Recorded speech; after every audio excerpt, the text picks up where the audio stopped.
तो पिछली वीडियोस में मैंने बात करी थी स्टैटिक कीवर्ड के बारे में। अब हम जानेंगे स्टैटिक ब्लॉक क्या होता है, कैसे बनता है, उसको दिखाता हूं मैं आपको स्टैटिक ब्लॉक को। देखिए स्टैटिक जैसे मैंने आपको बताया कि उसको एक ही बार मेमोरी मिलती है, वो चलता हर किसी के लिए है, अपना हर शेयर कर लेता है डेटा को।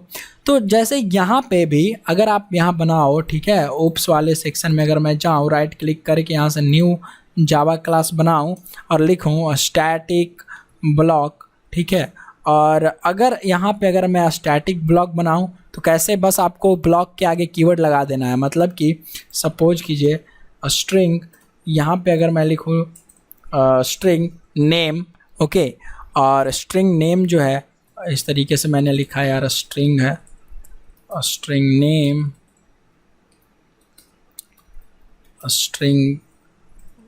String standard. चलिए यही दो को मैं लेके बनाता हूँ और यहाँ से राइट क्लिक जनरेट में थोड़ा सा कंस्ट्रक्टर और इसको लेके मैं बना देता हूँ, ठीक है। यहाँ पे मैं इसको चेंज कर देता हूँ एस नेम, एस स्टैंडर्ड। और अगर यहाँ पे अगर हम वैल्यू डालें तो नेम में एस नेम की वैल्यू और स्टैंडर्ड में एस स्टडी की वैल्यू, और उसके बाद आउट कर दो भैया क्या, एस नेम या name plus S T D, बीच में कर देंगे गैप। चलिए तो ये हो गया हमारा, और हम बनाएंगे एक मेन मेथड, और हमने बनाया यहाँ से स्टैटिक ब्लॉक, और static block equal to new static block. यहाँ पे अगर हम लिख देते हैं अंकित और कॉमा लगा के लिखते हैं 12, और अगर मैं इसको ऐसे क्लोज कर देता हूँ तो क्या हुआ भाई, ज़रा यहाँ एरर क्यों बता रहा है। अच्छा स्ट्रिंग है, यहाँ पे इंट कर दो, इंट स्टैंडर्ड इंट। चलिए और अभी ये तो हो गया, और इसको अगर आप एक बार रन करोगे तो क्या होगा, ये आपको प्रिंट होकर दिखा रहा है। और स्टैटिक ब्लॉक का मैं एग्जांपल बता रहा हूँ आपको, ये छोटा सा मैंने प्रोग्राम लिखा है, ये तो आपको समझ में आ रहा होगा आई होप। तो अंकित 12 ये मेरा इनपुट अभी दिखा रहा है। तो इनिट ब्लॉक कैसे बनाते थे हम लोग, सबसे पहले इनिट ब्लॉक कैसे चलता था, यहाँ चलता था इनिट ब्लॉक, हर एक ऑब्जेक्ट के लिए बनता था, ठीक है। तो अगर आप यहाँ पे ऐसे करते थे और यहाँ पे ये क्या हो गया, आई एम इनिट ब्लॉक, ऐसे लिखो आई एम इनिट ब्लॉक। तो ये कंस्ट्रक्टर के चलने से पहले भी क्या चलता था, इनिट ब्लॉक, ठीक है, फिर कंस्ट्रक्टर तब ऑब्जेक्ट। तो राइट क्लिक करके देखते हैं एक बारी और रन करते हैं। तो जैसे ही आप करोगे तो हर एक ऑब्जेक्ट के लिए सबसे पहले तो इनिट ब्लॉक चलेगा। तो सबसे ऊपर में आपको आना चाहिए आई एम इनिट ब्लॉक, तो ये आ गया आई एम इनिट ब्लॉक, उसके बाद कंस्ट्रक्टर चला। फिर मैं यहाँ से अगर एग्जाम्पल लूँ स्टैटिक ब्लॉक, एक और ऑब्जेक्ट बनाऊँ यहाँ से स्टैटिक ब्लॉक, स्टैटिक ब्लॉक 2 करके equal to new static block Amit, और इसको भी मैं अगर कर दूं इस तरीके से 12, और इसको फिर से रन करवाऊं तो फिर से चलेगा एक बार आई एम इनिट ब्लॉक, क्योंकि इनिट ब्लॉक ऑब्जेक्ट डिपेंडेंट होता है, ये मैंने आपको पिछले वीडियो में बता रखा है, ठीक है। और ये हो गया हमारा, फिर से चला आई एम इनिट ब्लॉक एक दूसरे ऑब्जेक्ट के लिए।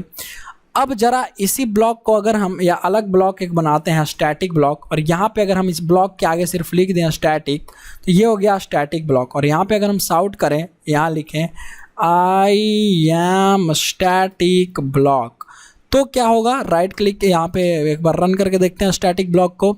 तो स्टैटिक ब्लॉक जैसे ही आप इसको क्लिक करोगे और इसको रन करोगे तो देखो आपको क्या हो जाएगा, एक बार चलेगा, क्योंकि ये क्लास डिपेंडेंट होती है, एक सिर्फ क्लास के लिए, क्लास के बिहेवियर को बताता है, इसलिए एक बार ये चलता है, ठीक है। आई एम स्टैटिक ब्लॉक हो गया, और उसके बाद आई एम इनिट ब्लॉक हो गया। ये देखो, क्योंकि सबसे पहले क्लास लोडिंग टाइम में इसको सबसे पहले मेमोरी मिलती है, तो क्लास, सबसे पहले तो क्लास लोड होगा, तब कंस्ट्रक्टर बनेगा, तब उसका ऑब्जेक्ट बनेगा, राइट। इसीलिए आप इसको कहीं भी बनाइए, इसको आप इनिट ब्लॉक के नीचे बनाइए या ऊपर बनाइए या सबसे नीचे बनाइए, सबसे पहले अगर आपके प्रोग्राम में स्टैटिक ब्लॉक है तो सबसे पहले स्टैटिक ब्लॉक ही चलेगा, फिर इनिट ब्लॉक चलेगा, फिर कंस्ट्रक्टर चलता है, कंस्ट्रक्टर के चलते ही उसके बाद फिर सारा का सारा डेटा इनिशियलाइज होता है, फिर ऑब्जेक्ट बनता है, फिर मेथड चलता है। समझ में आ रहा है आपको? तो जब भी आपके प्रोग्राम में स्टैटिक ब्लॉक रहे तो सबसे पहले टॉप में स्टैटिक ब्लॉक चलेगा, फिर इनिट ब्लॉक चलेगा। तो और स्टैटिक ब्लॉक एक बार चलेगा, ये मैंने आपको बताया। क्यों एक बार चलेगा? क्योंकि स्टैटिक ब्लॉक क्या होता है, वो क्लास पे ऑब्जेक्ट डिपेंडेंट नहीं होता है, ये क्लास के ऊपर डिपेंड करती है। तो एक क्लास के लिए एक स्टैटिक ब्लॉक होता है, या स्टैटिक ब्लॉक आप और भी ऐसे कर सकते हो। देखो स्टैटिक ब्लॉक इस तरीके से साउट और I am static block 2, static block 2। और ज़रा एक बार आप इसको रन करो, देखते हैं, इसको एक बार रन करते हैं। और ये मैंने किया रन, और जस्ट वेट करते हैं इसको रन होने का। तो ये देखिए आई एम स्टैटिक ब्लॉक 2। तो जब एक से ज़्यादा स्टैटिक ब्लॉक हो जाएगा फिर क्या होगा, तो जो इसकी ऑर्डरिंग होगी, जो ऊपर रहेगा वो पहले चलेगा, फिर जो नीचे रहेगा वो बाद में चलेगा, फिर उसके नीचे वाला चलेगा। तो स्टैटिक ब्लॉक काफ़ी काम की चीज़ है। तो जैसे सपोज कीजिए आपको डेटाबेस से कनेक्शन करवाना है, तो जब आप इनिट ब्लॉक में कोड लिख दीजिएगा तो वो हर ऑब्जेक्ट के लिए डेटाबेस, जब आप एक ऑब्जेक्ट बनाइएगा तब तक वो डेटाबेस का कनेक्शन भेज देगा। तो उसको हम लोग कहाँ रख सकते हैं? स्टैटिक ब्लॉक में रख सकते हैं। समझ में आ रहा है? वो एक ही बार हमने रखा और एक बार चला स्टैटिक ब्लॉक हमारा, वो कनेक्शन हमारा बन गया। या कंस्ट्रक्टर में रख सकते हैं। तो और या स्टैटिक ब्लॉक में हम लोग इस तरीके से कोड रख सकते हैं। तो ये चीज़ें होती हैं। स्टैटिक ब्लॉक आपका ऐसा होता है, आप स्टैटिक ब्लॉक को देख सकते हो, आप इसको इस तरीके से जो है रख सकते हैं, बना सकते हैं। ये हो गया स्टैटिक ब्लॉक आपका।